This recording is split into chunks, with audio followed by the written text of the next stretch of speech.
Hello, Hockey World. This is the first show of the last week before the playoffs start. So, wait. Do we know? Oh, we don't know that. We do. I have inside information. Can we start the show? I'll tell you what's going on. All right, good. Because I can play my fantasy hockey. You have any pre-show stuff? Go ahead. Just start the show. No. We got pre-show stuff. We have to get the. Oh yeah, that's true. Yeah.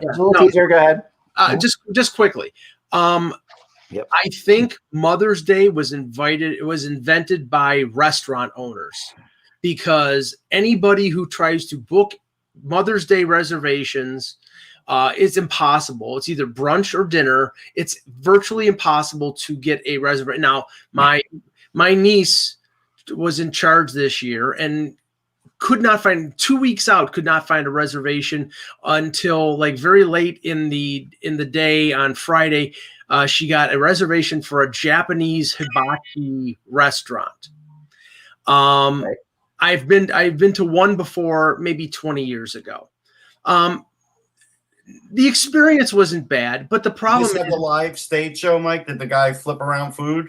Yeah, he was twirling and spinning around like the knives that he cuts. Did you take part in it? Did he try and flip you any shrimp?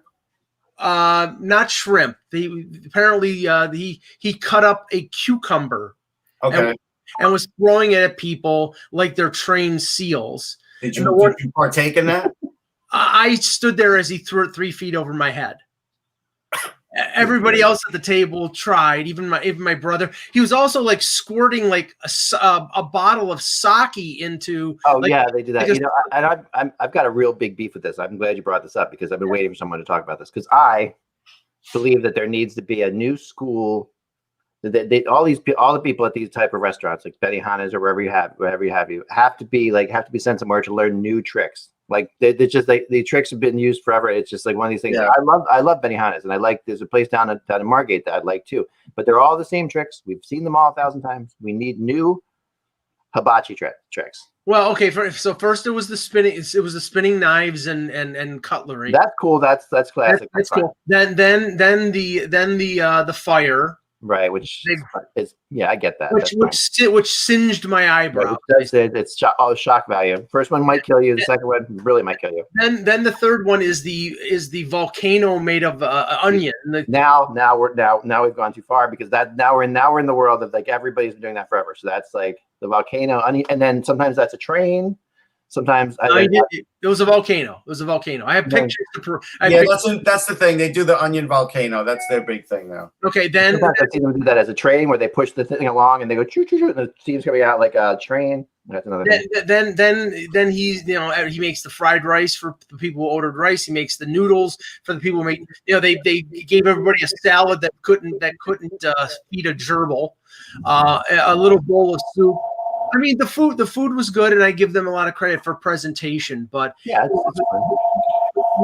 throwing a cucumber at somebody and then getting a bottle that looks like it used to have vinegar in it, and he's squirting sake into people's mouths. I said no thanks. And everybody in a post-COVID world, I'm not so sure that. You know what? If Mother's Day is going to continue, which again is a contrived holiday, then you know what? Come up with Son's Day too. Because again, the sons have to go through so much just to make Mother's Day happen. It's ridiculous. Yeah. That's it. That's how I end it. That's true. Mother's Day is a fun one, but mothers do a lot. So it's but this year was funny. This year was weird. I like three weeks ago on one of my favorite shows, and I know Russ's favorite show, and I know Mike hates him, is the Colbert Show. But the other 3 weeks ago, he starts off the show with, it's Mother's Day this Sunday. And since I just said that, you're all freaking out now, because you probably don't, because it's not actually Mother's Day this Sunday. It's out for 3 weeks. But like, you really didn't know this year when Mother's Day was. Like, there was no concept. Right. I hate him because he's an unfunny jerk. Let's start. Oh gosh, he's hilarious and he's brilliant. But anyway, we'll stop there. Yeah. All right, here we go. So let's start the show because we got lots to go. Okay. Hockey World, it's Monday, May 10th, 2021. I'm Michael Agello, and Stephen Colbert blows. I'm Russ Cohen from Sportsology. I just have the Vegas Golden Knights sweatshirt because it's cool. That's it. And I'm Eklund. You're watching the HockeyBuzzcast on HockeyBuzz.com. This is the podcast that comes every Monday through Friday to fill you in the comings and goings in the hockey world. And we're going to start today with the playoffs. Let's start with the playoffs because the playoffs. Jesus. No, I did the playoffs. No, the playoff schedule because everyone's really interested in that. Okay, yeah, please. I'm not talking about. I know Calgary still has a shot. We're waiting for that to happen, but enlighten me. But let's not. We'll talk about. I'm not going to get into Calgary, Montreal scenarios and all that stuff. No. So here's what's happening with the playoffs. I got this from a very, very good source. Somebody who works in the league and someone who actually works in programming the television for the league. So this is pretty solid. Okay. Right. The playoffs for the Central Division will start Saturday night. Okay. Saturday night, the Central Division will begin. The Eastern Division, the East Division will start Sunday. Okay. The West will start Monday. And the North will start either Tuesday, Wednesday, or Friday. Now, here's what will happen. So if Montreal manages to clinch before we get to the last 3 Calgary Vancouver games, right, which are like Sunday. No, they're Saturdays. There's Sunday, Tuesday, and Wednesday. Last 3 Calgary games. All those games will be played. They'll all be played. And what we'll see. So what we could see with those last games in Calgary, with Calgary, Vancouver, assuming Calgary's out of it by then, on those that last Tuesday and Wednesday, is those games will be played in the afternoons. If they're Vancouver or Calgary, but they'll be played in the afternoons. We're not playing with any fans, remember? So it's easy for them to play those final 2 games of the year in the afternoon. That fills the television requirements for them. Well, they have to start the North last because we know Calgary and Vancouver are not playoff teams, so understandably so. They're going to play those games no matter what. But right. Vancouver, Edmonton, one of them being a playoff team, Edmonton obviously play on Saturday. Toronto and Winnipeg play on Friday, so the North has to be the last one to start. But honestly, it's like I don't. I know they want to get the ball rolling here, but the season really ends on Thursday, and they're starting the playoffs on Saturday. But I think that but now for the teams, no. But look at that team now. The Central Division is going to be over tonight? I think tonight. I'll look here. I'm going to mention one thing. Yeah. Even though we all wouldn't be thrilled. Even though we all wouldn't be thrilled that there might be a week off for the playoffs, we all still shouldn't be thrilled that the North teams are getting a rest when these other teams aren't. They're actually not, because the North teams are playing, like Mike said, they're playing through Thursday. Okay, so the North teams are playing through Thursday. The Vancouver Canucks are playing through Tuesday, along with Calgary. Like, when's the Leafs' last game? Friday against Winnipeg. But they will not play until next Friday. You said no. That's not what you didn't listen. No, he said Tuesday. That's a Tuesday. Okay, I got you. The only reason the North would start next Friday is if Calgary can manage to keep it interesting, and if Montreal loses both of their games, right? But they might start next Friday. But that's only if Calgary makes the playoffs. But hold on, I'm going to go down the Eck Road for a minute. If that happens, the North teams will have many days off compared to other teams in the playoffs. Yes, but they have to, because no, they won't actually. They don't have to. They could wait till it's all finished. No. Stop. The Central will start Saturday. Okay, the Central is done tonight, so that's 5 days off for the Central Division before they start the playoffs. The East is done tomorrow night. They don't start on Sunday. That's 5 days off for the East until they start the playoffs. So basically, if say Toronto goes to Thursday and they start on Tuesday or Wednesday, that's 5 days off. Now, granted, if Toronto plays on Friday, so they play Tuesday, they may only have 3 days. So Toronto may have a shorter turnaround than anybody here. All right, so they won't have the shorter turnaround though if the race continues. That's my point. They'll have 7 days as opposed to 5, but everybody else is getting at least 5 days off before the playoffs, which I think this is perfectly fine. I think this is fair. I think this is a good way of doing it. Well, just because of that, I'm going to have to send an email to all my fantasy hockey pool owners to have the draft either Thursday or Friday, because if the league if the playoffs starting, I promise you 100,000% it's starting Saturday. Okay. But the only thing that's uncertain completely is whether the Central and East are going to start on Saturday, and then the Central and East start on Sunday. But it looks like the Central Saturday, the East is Sunday. Well, something Russ told me this morning, and I want him to talk about this, that the report that he heard about the Olympics could be something that affects the NHL. Russ, tell. The premier of Tokyo basically said that it is now up to the IOC as to what happens with the Olympics because they're in bad shape. The hospitals are filled. Yeah, Oh, wow. COVID is not running rampant, but is a problem still in Japan. And I mean, we know that the reporters are not going to be able to go. They said no. It would basically be only the athletes and like the television networks. You know what's interesting? If that was the case, if they were to move the Olympics, really the only place I think in the world they could move them would be. Oh, no, they're not going to move them. They'll cancel them. No, but I don't know if they would cancel them. I mean, because I think you could move them. I mean, the only place in America, there's two places in America where you could hold them, which would be Lake Placid or Salt Lake City. They both have. Well, no, we're not talking about winter. We're talking about summer. We're talking about summer. These are the summer ones in Tokyo first. I'm sorry, I thought you were talking about what they could do is they could push it another year and then have the winter and the winter in Beijing and the summer in Tokyo. But the reason I bring this up and the reason this was, I think, an idea, something that would affect the NHL. Remember, the NHL was under strict instructions from NBC to get the playoffs done by the middle of July, so there was no conflict in terms of programming for the NHL for the Stanley Cup playoffs and for the Olympics. Well, if the Olympics are canceled, then now we know that the NHL wants to get the season done as early as possible because they want to start next season on time, but it gives them a little more flexibility, even to the point that if a team got sick with COVID, that team, that disaster scenario, if they're under a time constraint, the league would basically say, you have to forfeit, we have to move on. Right. In this instance, they probably would have the time to let a team recover for a week to 2 weeks and continue on. So there would be some flexibility there. There would be some more room, but we know the NHL wants to get the season done as quickly as possible. Yeah. Yeah. No, they do. And this is, this, I think, the NBC, it's funny, NBC didn't officially announce, Randy's saying they announced it starts on Saturday. NBC has not announced that yet, but there was something that went on over the weekend, apparently. I didn't see this, but on one of the NBC games, that there's a banner that came up briefly and was taken down pretty quickly that the playoffs start Saturday. Mm-hmm.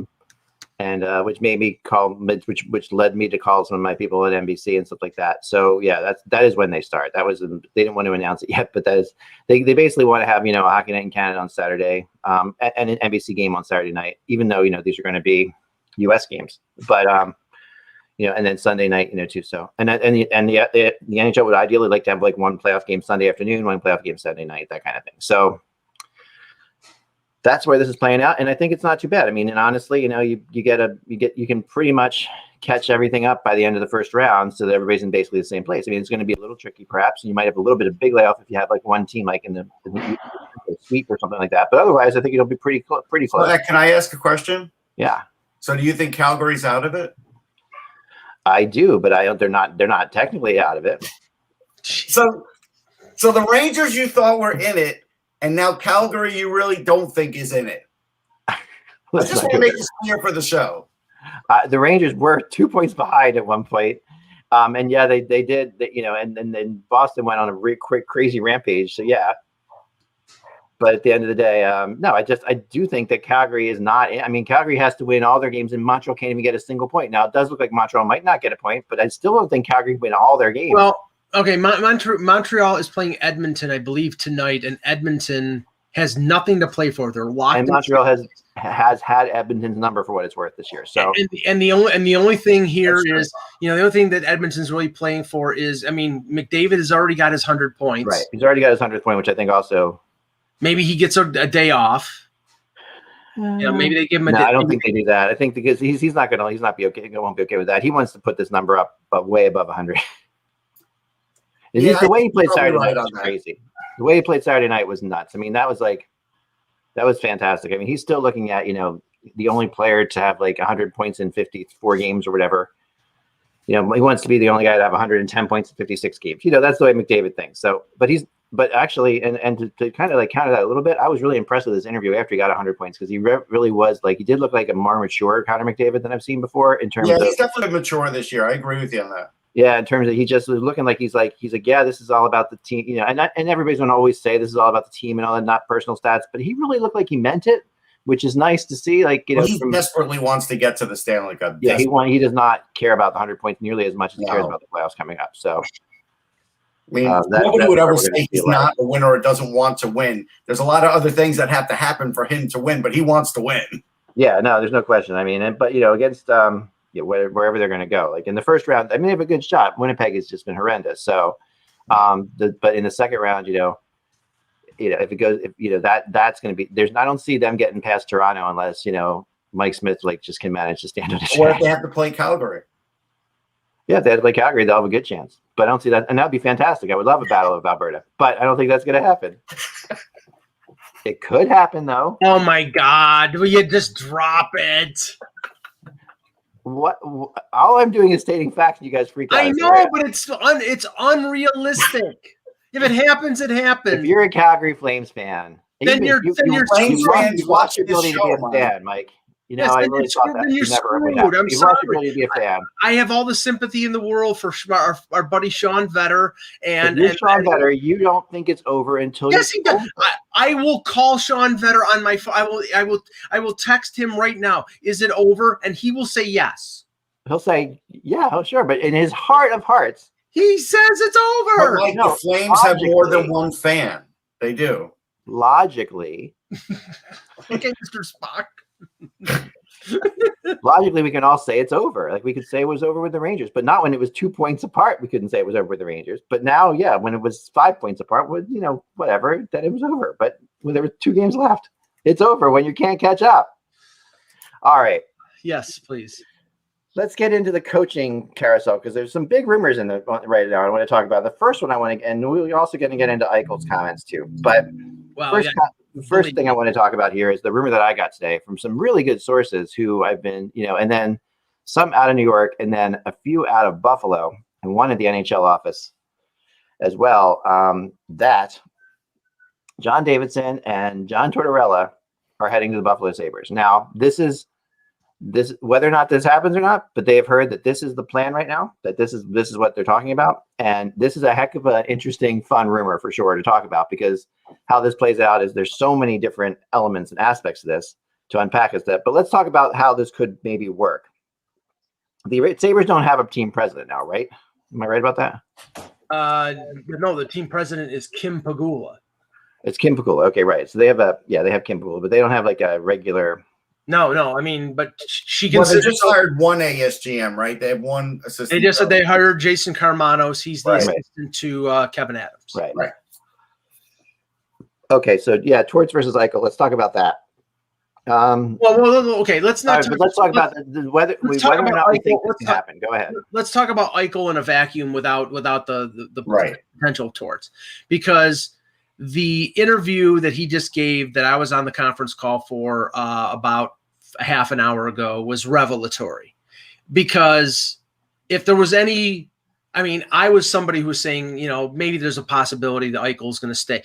I don't think he left much to chance in terms of the perception of what's going to happen. First of all, he's pissed off he said there was a disconnect between him and the organization since his injury, which is 2 months ago. Yep. So little or no contact. And what contact there was apparently was telling him, no, we don't want you to have surgery on your neck, where he apparently has consulted with doctors and wants to have surgery to repair his neck. Now, that's happened before in terms of, disagreements when it comes to how to proceed medically. But why? Why would the Sabres not want him to have surgery? Well, they wouldn't want him to have surgery because they want to trade him.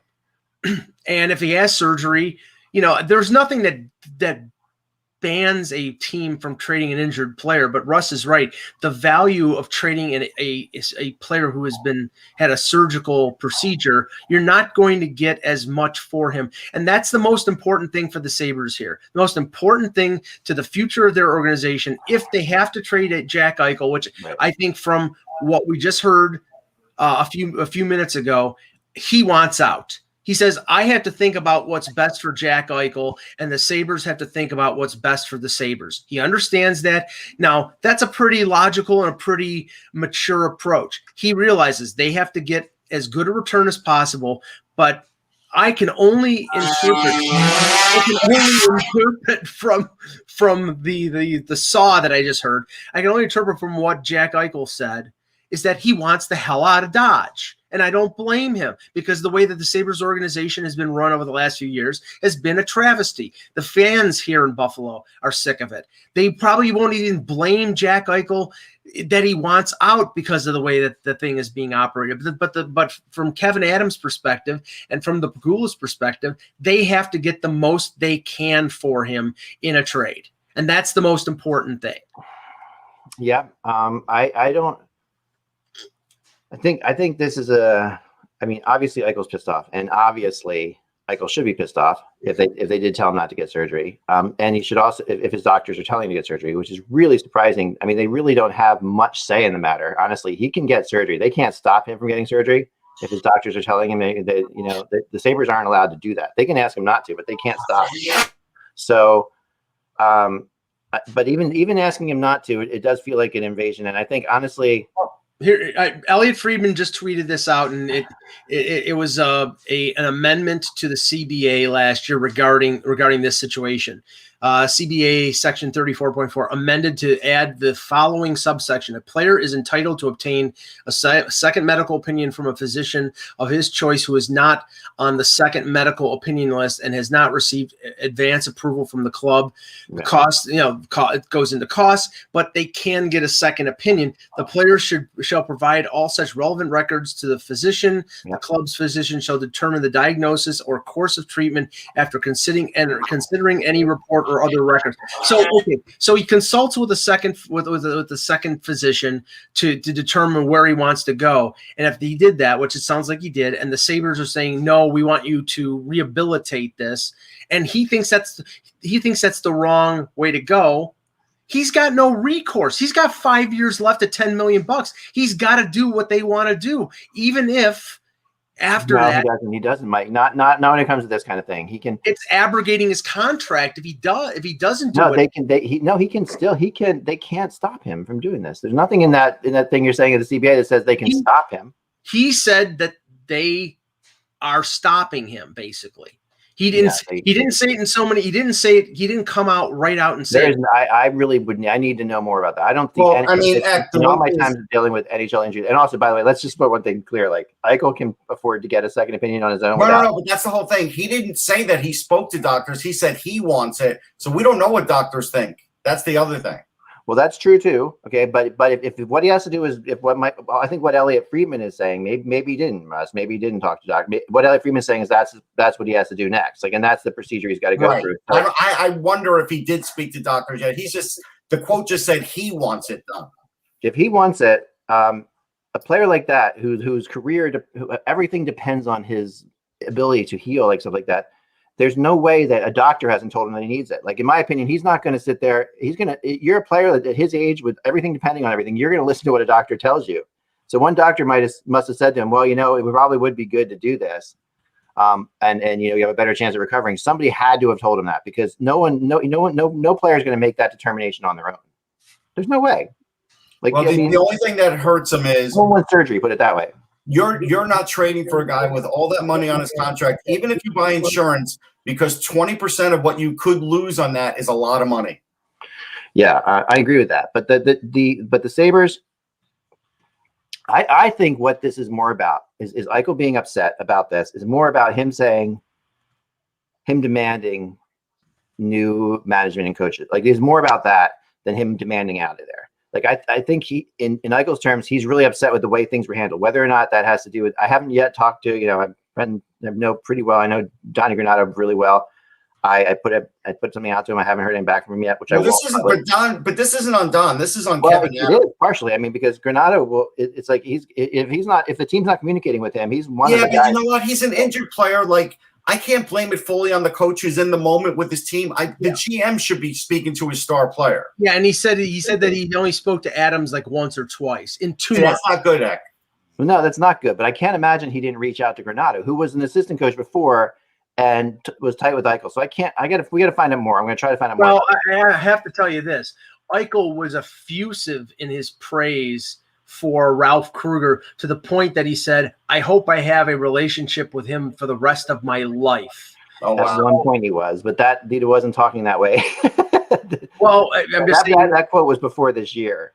No. Well, that quote was today, was this morning. He just. I hope you have really. Okay, so he's talking about I hope I have a relationship with him. That's also, remember, Eichel's pretty smart, and he is. I think that's also his way of saying, like, listen, I feel bad for what happened for him and all that stuff. But I didn't get any impression from talking to people that he wanted Kruger to still be the head coach. Okay, but let's just imagine now, Eck, if you're an incoming coach and maybe another front office person, you have to talk to Jack Eichel before you even think about taking the job and gauge if you're even going to have this guy in a year. Right. And who's to say? Okay, because I put out this rumor today, right? The JD and Tortorella rumor, okay? If I know about it, chances are Eichel knows about it.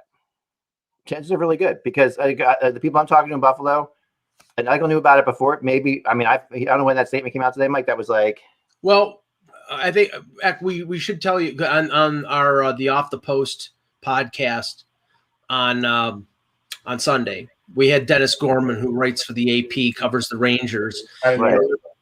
And when Russ asked him the percentage of Tortorella coming to New York to be the Rangers coach for a second time, he said 85%. And you know what? I also talked to Linda Cohen, okay, who we know from ESPN, right? Yes. Who It's Cohen. She's not a Cohen. You're Russ Cohen. I know that. I know that's a total stupid mistake. I knew that. That's crazy. It's Cohen, like Roy Cohen, but she has nothing to do with Roy Cohen. And I told you, Linda Cohen and I are travel buddies. Like, for whatever reason, we are on every bus that goes. Yeah. Like, we just have the weirdest luck about this. So we're always together. We don't coordinate. We're just always together on every bus from hotel to a game at finals. So Linda Cohen also believes that that's going to happen, and now she says, and she didn't give a percentage, but she just said more. I wouldn't say believes it's happened. She said, I would not be at all surprised if that happened. Okay, that was her line of saying. So, and Linda's good. Linda's really good. Well, all right. So let's ask the question: if that happens, do you believe that's by Chris Drury's choice? Because I don't. No, I don't. And I think that, but now the big question is, what is by Chris Drury's choice? And that's something we can definitely get into. Well, we won't know unless they are allowed to interview coaches. If they never interview coaches and Torts just gets hired, then that's the answer. They might interview coaches just so we don't talk about it. Oh yeah, no, I think they will. I think they will at least bring a couple people through there and just to say, we've done it, because there's no question that the owner there, as crazy as he is, Dolan, does also pay attention to appearances at times, and I think he's gonna make sure that it looks like they're handling this in a professional way. It looks like that they are bringing in and giving guys an option, and they can easily now, in this day and age, you can easily say we had Zoom calls with him or whatever. You don't even have to bring him in, but because people are still going to be maybe hesitant to travel. Drury is, I talked to a lot of people about Drury, and I guess we'll leave the Sabres thing, because I think that's pretty much we talked about all that we can. If anybody else have anything to say about Eichel or Tortorella, and nope, just as an overview of the Sabres, and they talked to a number of players today. Jeff Skinner will not waive his no move clause to go to the expansion draft in Seattle. He says he wants to stay in Buffalo, and of course he wants, and the reason here, his family lives in Toronto. He's got a no move clause. He's making $9 million. Good luck. He's not going anywhere. You can't send him to the minors. Sorry. He likes the Wings. He likes the Wings, but not at the Anchor Bar, because the Anchor Bar is murder. Okay, now we got our weekly cut against the Anchor Bar off. All right, so. Well, they're not an advertiser, so I don't care. But no. They're exactly the opposite of what advertisers would be, Mike. I would say, But Ristolainen, he has a year left in his contract. He said, "I'm open to staying. I'm open to be traded." And hardly an endorsement. There is no question, okay, that the Sabres players are beyond frustrated right now, and talking to them right now is a hard. We've been in those situations. You've been in them. You've done them too, Mike. We've all three of us have done the day after thing, right? Where you talk, and it's a hard scene. It's the least fun thing reporter has to do. I always say, that is by far the worst day, no matter when it is, even if it's in the playoffs or whenever it is. If it's in the regular season or the playoffs, it sucks to talk to the team the day after they've been eliminated or the day they're done. Okay. It's really, really hard. So I put a little bit of grain of salt in some of these things that are coming out from the Sabres. Right, and Sam Reinhart was very. Somebody asked him the same question about Ristolainen, and he really wouldn't answer the question. He's got a year. He's an RFA. He's got a year until UFA. So nobody's committing to anything. Ristolainen said, he'd be open to staying depending on who the coach was. Right. Reinhart wouldn't even go down that road. And finally, here, Mark, this is what I wanted to finish on. Thank you. Ristolainen says, depending on who. What I'm saying here is these Sabres players like Eichel and Ristolainen may have gotten wind of Tortorella coming there, which if that's the case, possibly, these statements make a little more sense because suddenly they're saying, hey, that we're not that if you tell Eichel that Tortorella is coming there, I'm not so sure. Now, I don't know the relationship. I mean, Eichel has a relationship. They probably have at some. I mean, Eichel can't do anything about it. Yeah. But the other guys can definitely make statements now. Well, Tortorella is an either hot or cold guy. Like you look at the comments that Zach Werenski made today about Tortorella. He loves him. He says, there's players who absolutely love him. Yeah, and you have guys like Derek Stepan, and guys like I know who McDonough. McDonough when he was in these guys. They were young players that like they feel like they owe a lot of what their career was to this guy. He has a really good knack with young players, which is something that I think plays with the Buffalo Sabres pretty well. Ristolainen and Torts, though, I could see there being an issue just because Ristolainen does have bouts of inconsistency. And when you look at him, you feel like you're always going to get more out of him. Even though this year, Ryan McDonough had the same thing early on, right? So, I mean, I think that he would look at him like Ryan McDonough and say, okay, maybe we got a shot there. Like, I think that – so these comments coming out today, along with my rumor, which I'm telling you, I promise you, because I heard it from people in the Buffalo Sabres organization, that those Sabres players have heard it, at least heard it before I wrote about it. I'm sure Mike Harrington is looking really forward to John Tortorella as head coach. But just one last note here. Darren Drager tweeted this about 10 minutes ago. A month ago, Eichel was committed to an early May surgery. Late April, Sabres sources stated all the docs involved were still working through the process and no decision had been made. A difference in medical opinion isn't unusual, but normally there's an amicable resolution. It's going to be interesting to see how this saga unfolds. I don't believe a medical grievance has been filed with the NHLPA, but Eichel's agent, Peter Fish, has been speaking with PA reps. Okay, so this tells me something very clearly. That statement tells me something really clearly, and that is that first of all, Eichel was told that he was getting surgery originally. Right. Once you're told you're getting surgery on something, and a doctor that you probably trust, a team doctor that he probably does trust, tells him he's getting surgery, and then suddenly he's not getting surgery, you can see where Eichel's pissed off. Like that's like because no matter how you slice it, like it's your mindset, because that makes you think like first of all, think two things. One, I just kind of mentally prepare myself for surgery. Now I'm not getting surgery. Okay, that's good because no one wants surgery. But then the other thing is this. Does anybody know what they're talking about here? Like the next thing that comes in my head is like, okay, this guy says I need surgery. This guy says I don't need surgery. To me, Eichel's going to go to another doctor. And the earlier you have surgery, the earlier you can start working out for next season. And the longer they delay, if say for example, it's a 3-month recovery. Right. He has a surgery next week, then he's out of commission until what? July. Give him time. That's a training camp starts the first week of September. I know, but that's a player of his in his like state, like he'll be riding bikes. He'll still be okay if he gets back in July. But if he gets back in August, no, I would say, he's going to need at least 4 weeks once he can actually go back on the ice again to really be able to get things going. But here's the issue, and I don't blame the team on this. Necks are tricky. I could have had a neck surgery with a situation that I've had for many, many years and opted not to get it. Because I felt like, you know what, it's good enough the way it is. Yeah. But if I were a hockey player, it wouldn't be good enough the way it is because there'd be times where I wouldn't be able to play. Oh yeah, well that's the issue. You're 100% right. I mean, I have 2 herniated discs in my back. Doctors are many times have told me that I should get back surgery, that it wouldn't be a big deal. But I know people who have gotten back surgery, and it has been a big deal. And it is a big deal. So and I don't want to so I've done rehabilitation with it. I've done everything I can. I take Tylenol or Advil when I get I do what I can. But and it doesn't hurt all the time, but some days it hurts like hell. So I think the thing to me is surgery is surgery, and especially with the hockey player, it's even more like Mario Lemieux's surgery, for example, the back surgery. We all remember that. Oh, yeah. Drury's gotten better since Mario Lemieux had it, for sure. We have breaking news. Okay. Try to fix it. A contract extension for Ryan Lindgren for the Rangers. Okay. 3 years, $9 million. That's good. That's a great deal. AAV Signing. But so there's Drury's first move, right? That's Chris Drury's first move, and it's a good one. Voted most improved on the team. He has really come along. I knew when the Rangers got him that he would be terrific because he's played with Fox before, and they got him from the Bruins, correct? Yeah, Jeff Gordon did it, Mike. Just saying.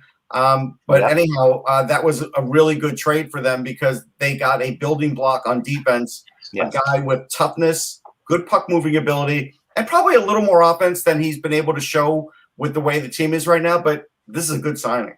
I think that this is this is a great signing, and this is a perfect transition to Drury, which I wanted to talk about next. So Drury has been taking a lot of heat from this because the feeling is, especially among people close to the Rangers, and there's a lot of people close to the Rangers. That's one of the organizations that has a lot of people. There's a lot of people, as Russ knows from writing the 100 Greatest Ranger book. There's a lot of people who pay attention and are still involved with that team, or at least still have an opinion that they express. People close to the Rangers basically say that the feeling is mixed with Drury. From the one side of things saying, okay, this is clearly a Glenn Sather puppet. Like that's the furthest extreme on the one side, and I don't think that's the case, but they're saying it's clearly this is the Glenn Sather puppet, and the GM part of it, at least the president part of it, this gives Sather the ability to sit in Calgary and watch the elk in his backyard and yet still make decisions and be involved with Rangers. 2, Drury being a really tough SOB, basically, who doesn't take anything from anybody, and that's what they like about him, and that he's going to run this thing his way, and they like his definitiveness about things, and that Drury has shown so far a real gutsiness to his decision making. But you remember Drury is a big reason that Quinn's there as coach, because of the Boston U, the BU connection, right? And Drury really hard fought for Quinn to be coach. So that's an interesting thing that Quinn is still there. So I don't know which is the case, and I think at the end of the day that it's usually, as we talked about many times, and Kevin Allen's the first to say, it's usually somewhere in the middle. How far in the middle is it to like Glenn Sather being in control to like Drury being completely in control? It's probably somewhere in the middle, right? I don't think Sather is in control, and Russ would probably know more than this. I don't think Sather is the Geppetto to Drury's Pinocchio, but I think that all of a sudden you had a guy who was a senior advisor you thought was sitting in Banff smoking his cigars, and now all of a sudden he's back and having some influence. And like I said, go ahead, Mike, you finish your thoughts. Sorry. No, and that's why I think there's a lot of truth to the Tortorella stuff, because I think it was Sather who's hired Tortorella in the first place. I think he did. Here's the thing, Eck.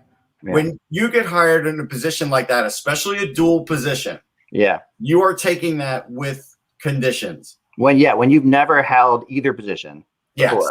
So now somebody's taking over like two very major guys. Like they paid a lot of money to JD and Gordon, like separately, to handle those two positions. So it's not like they don't think those positions as important. And I'll give you one thing, and I'm not shooting down what your sources have said, but this is a factor when it comes to the Pegula. When it comes to the Pegulas, they're paying over $3 million to Ralph Kruger this year for the upcoming season. They still have Jason Botterill on the payroll.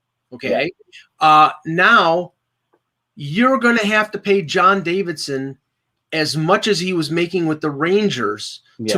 Remember, like the Rangers would have to sign $3 million a year for another 3 years.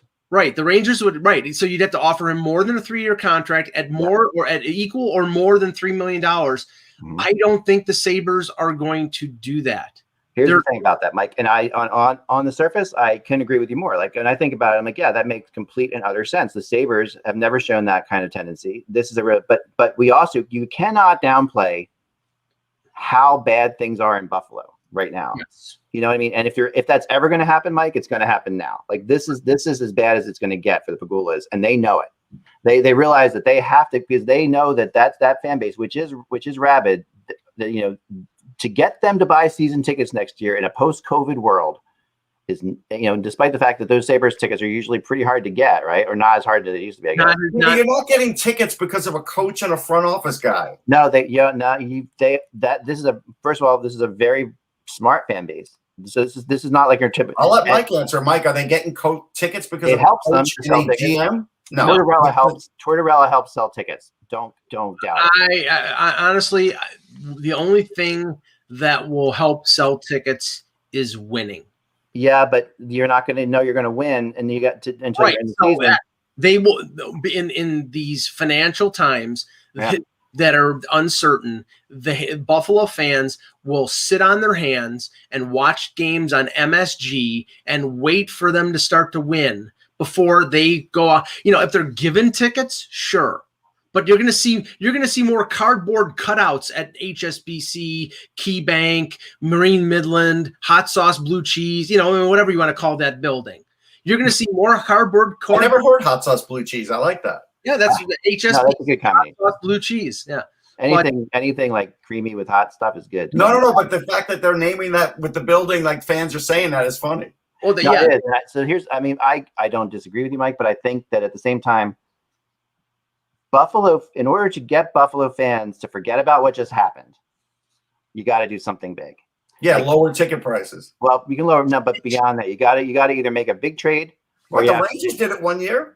Well, but it could happen. They could, and they very well might lower ticket prices for a year, or But I think at the same time, you have to do something else. And Tortorella, there aren't many coaches I can say that sell tickets. Okay, but you just they have to Columbus knows that. Columbus, one of the reasons they kept him there. I know they have to make the big trade. Okay, they have to make the big trade and say the big trade is Eichel. The problem is you have to get equal value for Eichel and everything. If you're a general manager out there and you're trading for Jack Eichel, are you giving the Sabres equal value? Not a chance in hell. He's injured. He wants out. Yeah, would you trade Eichel for Zibanejad and Lafreniere? Well, they wouldn't because they'd have to sign Zibanejad, so they're not doing that. Yeah, no, they don't. I mean, they have to sign Zibanejad, but they'd have to is he a UFA? In 1 year, he's a UFA. He's a UFA in 1 year. So I will tell you the deal that the Sabres would want from the Rangers that the Rangers will never do. They would want one of either Kakko or Lafreniere. They would give Kakko up, I think, at this point. I think it'd have to be Lafreniere for them to do it. But I think they could give up Kakko. They would want probably Keandre Miller. Mm-hmm. And they'd probably want either Kraftstoff or a first-round pick. Yeah, I don't think they would do that deal, even if it were Kakko. Right. But I think they would probably counter with Kakko, some other defenseman that they decide on, and a different player. Maybe they say, hey, look, Tarmo Reunanen, you can plug right in. We'll give you a first, and then the other player might be, it might be Braden Schneider. They might give up Schneider over Keandre Miller because Miller is going to be better. Schneider is just going to be more physical. So then you're talking 2 first-round picks. So Johnny Red, who I think has been on fire in the chat room with some good comments today, so I want to throw this up there too, because he agrees that the Rangers will do that trade that I just said if Dolan wants him. Well, but here's the and we talked about this, Act. The problem is Eichel is better than Zibanejad, but the Rangers need to be in a position where they have both. They need Eichel and Zibanejad as a 1-2 punch like McDavid or Tavares and Matthews in Toronto. They need the 1-2 punch up the middle. And if you trade Zibanejad for Eichel, you're still lacking the number 2 center. And you're now eating up a lot of cap space that you have to figure out how to get out of. But the other thing, the more important thing is getting away from this. The one thing we don't have an answer to is David Quinn coming back next year? Because nobody has given him a vote of confidence. Nobody has said he's coming back. And no, so remember, and I still don't have any concept of I still cannot get past the fact that the timing of Mark Messier's radio appearances. He's a factor. It's just not being. But not just a factor, but the timing of them being that radio thing being announced before these firings were announced. It just is way too coincidental. And I think it's something that if I'm Dolan, I would be pissed at Messier for doing it that way. So we're making a big deal out of that. You don't buy that it was to promote that memorabilia thing that it was. No, not on that specific day. I mean, it's like, You know? It was announced yesterday. The show that he was on, I watch every day. It was announced the day before. Right, but the issue is, like X saying, if this was already being talked about internally, he would have found out about it being talked about internally too. So really, he could have talked about this. There was an article up days and days before that on the K show, or not on the K show, online about this memorabilia deal. Messier could have talked about that deal on Monday. And the day before, remember, is the day the statement. Whatever is made. day it was. Yeah. The day before, Mike, is the day the statement is made by the Rangers. It's the day, Davidson and gets pissed off about JD gets pissed off about the statement being made. So when that was, to me, there's too much fire. There's too much smoke there for it to be coincidental. Just way too much smoke. And then he comes on and says, and he talks a lot about him wanting to be a coach. I'm 1,000% ready to be a coach, Messier says on that radio show. See, now, just going back to our previous conversation, Earl's asking, what about LA and Byfield? Okay, LA can't take $10 million in salary off. They already have Kopitar making 10. They have Doughty making 11. They have Quick making almost 6. Yeah, they would have to be involved in that maybe. Yeah, they need all those cheap young players to balance things out. A team like Anaheim makes a lot of sense for Eichel because they had, once Getzlaf drops off, they have tons of money to spend. Man, can you imagine that if Anaheim got him? Because Anaheim, with the young players they've got in place, that could be pretty impressive. All right, so I have a question. So we're doing detective work. How many days ago was it announced on the Michael K show, Mike? It was announced the day before. How many days ago was that? Well, the firings were on Wednesday? It was announced on Tuesday, so 6 days. Okay, so 6 days ago, Fox News did a story on this Messier memorabilia thing. So there was plenty of time in between. Yeah, right. No, I agree. That's the same day. The same day. 6 days goes the same day, or is it not the same day that the Messier thing was announced for the radio? And his appearance was announced on the K show, so that coincides with it's the same. Okay. Well, then it could be a coincidence. Yeah, I think it is a coincidence. Maybe you're right, Ak. All I know is that he was very careful not to say anything. When is the memorabilia show? He has a memorabilia deal. When did that happen? When was the date? What was they announcing that? 6 days ago, Fox News had him on. Was that like a timed event that he was talking about? No. He's doing some venture, I think, with Steiner Sports. Brandon Steiner's back into it, and so that hasn't even, then why announce it now? Like what? First of all, if you're doing a venture with somebody like that, right? It's not, you can't even that. So the things even available that he's talking about yet? Yeah. Steiner's got him up on his website. Yeah. When does that launch on the website? 6 days ago. It launched. So it launched at the same time. Okay. It was one of those NFT type things. Right. Interesting. I mean, I think that I don't think that Mark Messier does anything by accident. I mean, I'm talking to people who know Mark Messier, and and I don't know if he'd be a great head coach. I have no idea, but I just don't think that Dolan will hand it to him if he wants it, and Drury will have no say in it. I really feel like if Messier wants it, Dolan will hand it because that makes so much sense for Dolan in every which way. Now, the other thing that's going on here too, by the way, and Brooks pointed this out. I did some research into it, and it is also very possible here. Is the crazy scenario of Patrick Waugh coaching the Rangers, which is like, remember, Drury and Waugh. Okay. Yeah, I'm going to tell you, I bet you I'm going to give that one a 99.9% chance of not happening. I would think that too. But again, if you got to remember that Dolan deals in star power, right?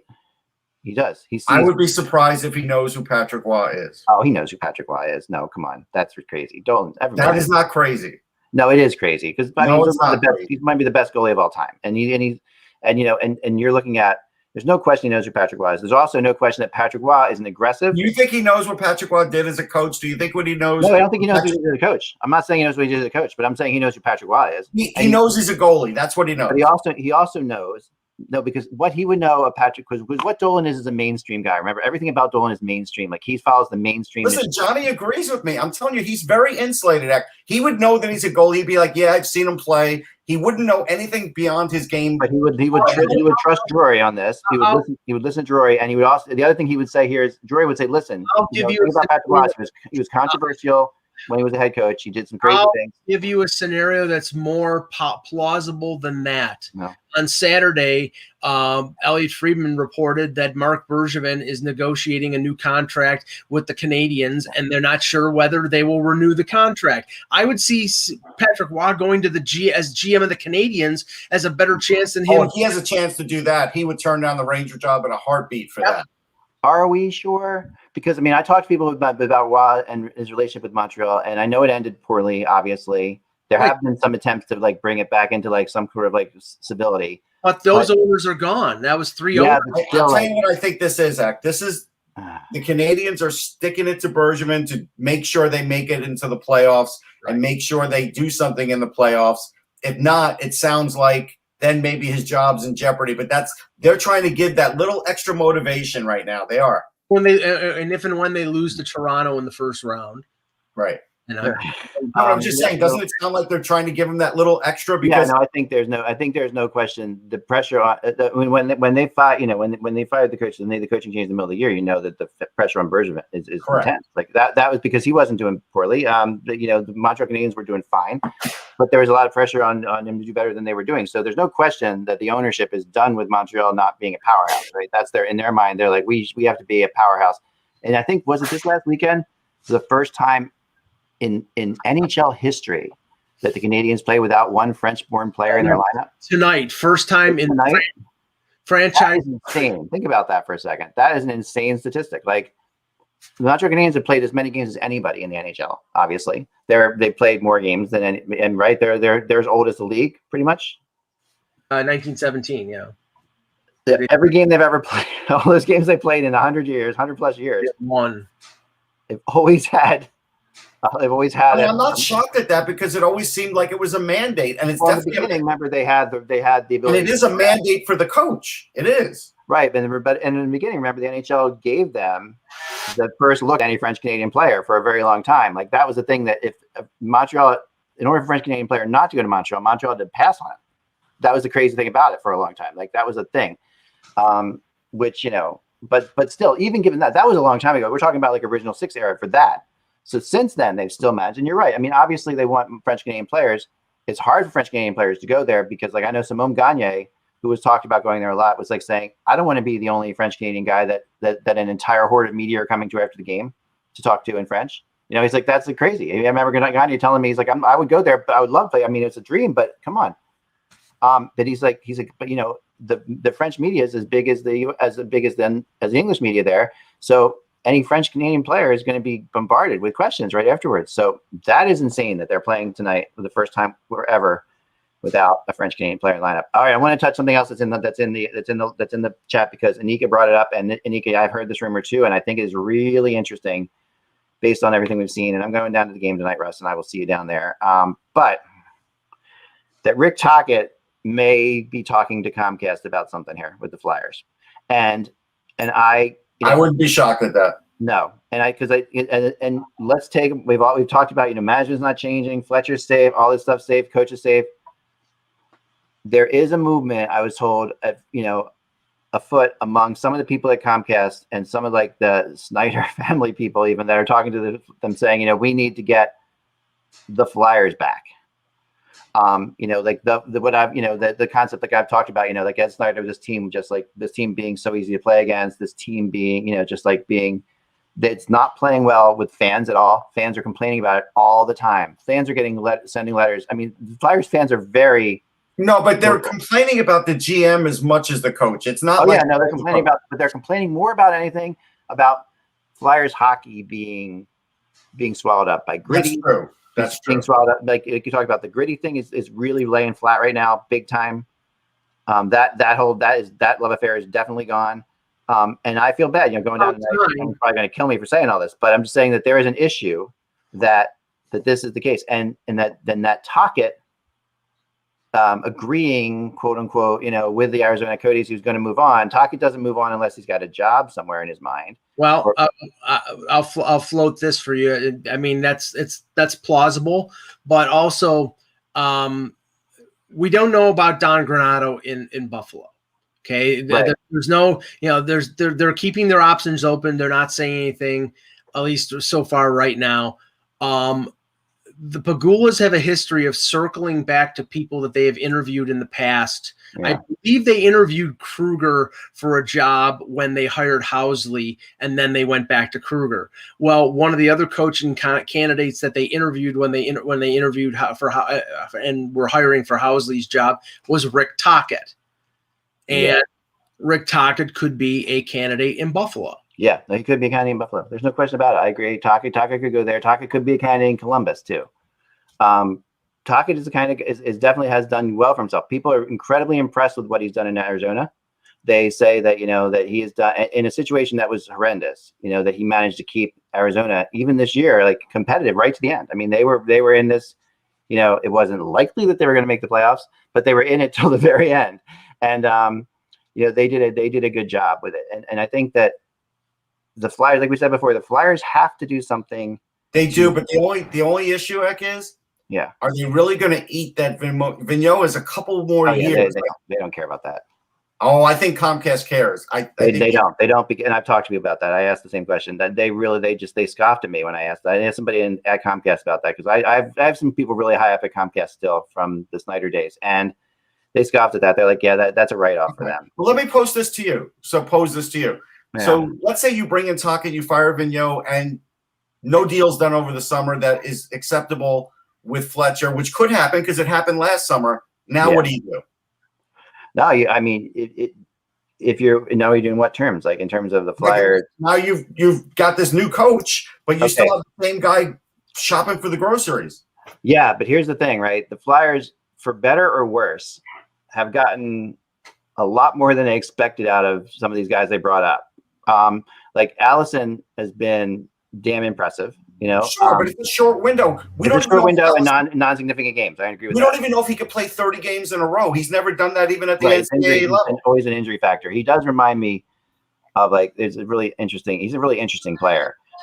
He is. I like him a lot. Yeah. And then of course, Cam York's appearances, and I know you have definite opinions on this, but his appearances in the first two games were impressive. Yeah, but they're not impressive to the point where I'm putting him in a top 4 role in the NHL.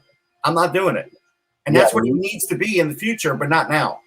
Yeah, I mean, but how long? You're talking like a half a year, another half year with the Phantoms? I'm going to want to see at least a half a year in the that's what I would do too. But I think a half a year with the Phantoms would be a good way to do it. But but I think that, the question here is, where this team is obviously is so hard to tell with the Flyers because they at times have looked like world beaters and at times have looked terrible. It's even really hard. He's like shaking his head. He doesn't know what to do because he's absolutely pissed off about everything. But he's so up and down. And I actually give Giroux credit more than I think this has been one of Giroux's better years overall. And people are going to laugh at that, right? But not on the ice, but just with how he's handled things behind the scenes. This has been a very tough situation because they have a team that the other day you listen to one of the the Vigneault press conference, and this because you've been in tons of them, and I'm in them too, and I'm not asking questions. I may not comment on them, but I watch them all. Yeah, I'm the same way. So I'm watching them all, and I'm watching Vigneault, and they say, "So what's the locker room like?" And Vigneault turns immediately, and what does he say? I don't remember. Okay, so I barely remember what he says is this. He says, "I don't know. I'm not really in the locker room." Well, that is true. That's what he says.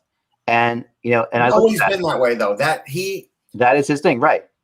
That is his thing. But that doesn't necessarily work for all teams, it doesn't even faze me that he said that because he's been that way his entire coaching career. But in order to not have the head coach in the locker room, you need to have a core that's really strong. Right, but there are plenty of coaches that literally just come in between periods, say their thing, and leave. That's it. Yeah, but not as much as him, from what I've been told. Like he absolutely, he doesn't, he sticks by. He has his assistant coaches say their thing often. He has assistant coaches talk to the team quite a bit. So like the whole thing is, and he has this. That's just his way of coaching. Whatever. I think that's really, really rough. So anyway, I think that will Tocchet come to Philly? It's not a definite for sure. Could Tocchet maybe going to Seattle? Possibly. It's possible Tocchet could be going to Seattle for sure. I mean, Francis and Tocchet have a relationship too. All right, well, now I'm going to bring up another thing. I'm going to be even a further fly in this ointment because if there's an opening in Philly, no offense to Rick Tocchet, but I would give it to Rod Brindamore before I gave it to Rick Tocchet, who is a UFA. Right now, Brind'Amour is the other really big question here because like I've said, I've been saying for half a year now that I heard that Brind'Amour is going to be the next Seattle coach, and that's where Francis was going with this. And Francis still has not named a coach. Right. Can we just because we'll talk about the coaching over the next few days. It's going to be an ongoing story, but I want to talk about this to finish off the show. The battle over talent for Turner and ESPN. The report. Okay, first of all, Steve Simmons just posted a few minutes ago. According to the New York Post, Ray Ferraro is going back to ESPN. He was on ESPN before. Now he's going back. Now I don't think that means he's going away from TSN because TSN and ESPN are affiliated, but he doesn't know for sure. But the story about Wayne Gretzky and ESPN and Turner battling over him. Okay, no offense to Wayne Gretzky. He's one of the greatest players of all time. He is boring as Elmer's glue. And they're talking about $2 million and $5 million over Wayne Gretzky. That is surprising. I agree. I mean, Gretzky is, I wouldn't say he's boring, but he's very politically correct. Gretzky has always been very politically correct. That's his thing. So, and I think to be interesting on TV, you can't be politically correct all the time. I mean, you don't need to be Bill Milbury, but you need to at least have an opinion, right? Milbury's a jerk. But here's what I would say. Milbury, nobody misses Milbury. But here's what I would say about Gretzky. If you're doing it just so you could have a great guy in the studio be recognized, it's not worth it. It's not good enough. 20-year-olds don't care about Wayne Gretzky like we do. Some do, but a lot don't.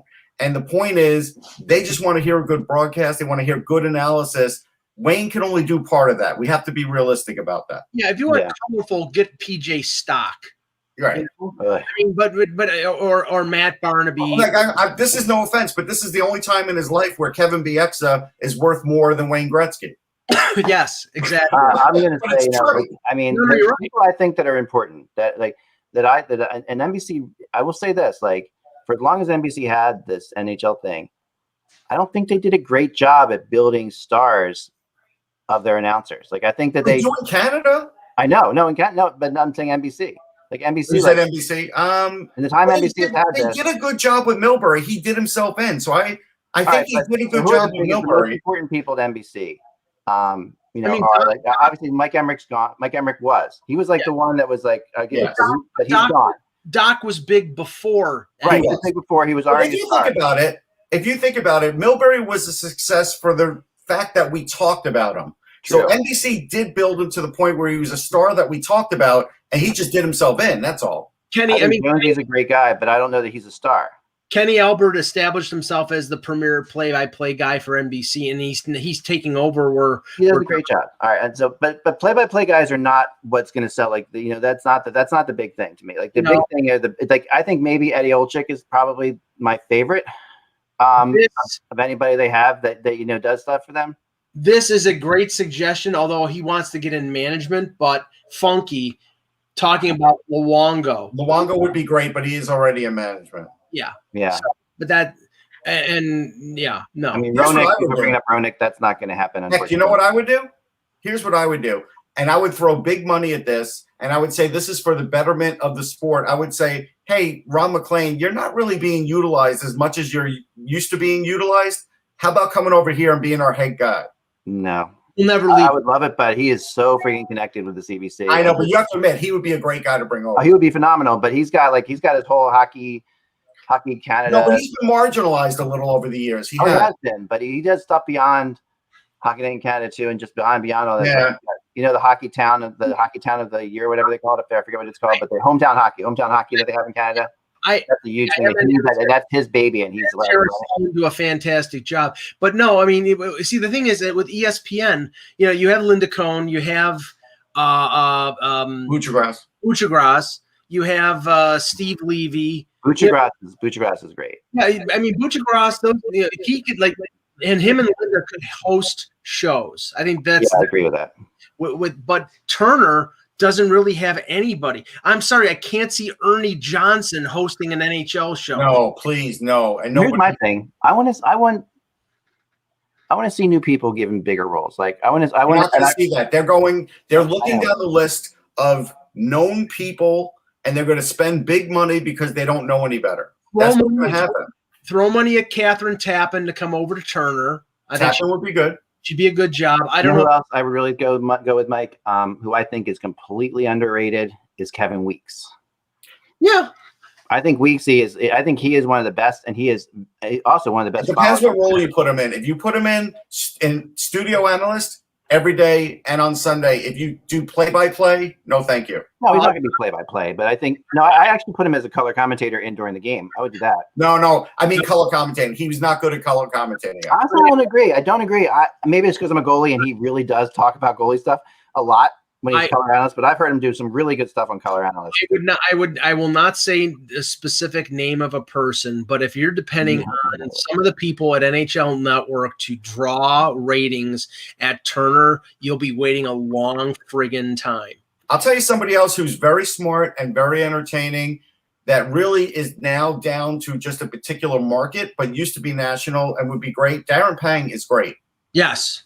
Agreed. Yeah, Pang is really good. No question about it. Why aren't they talking to him? Ryan Englund's good too. But Pang is better because I think because of what you said about the goalie thing, but also Englund, I think, had his time. I don't think he's as insightful still today as Darren Pang is. Pang is very well connected, very caught up. Anson Carter's good, but he can't have him as your main guy. We're talking main guy. I'd be okay with Weeks in studio. I'd be okay with Darren Pang in studio. I think they're both better than Wayne Gretzky, and you could get them both for the same money. And I actually think that Jonesy is better color than he is in the studio.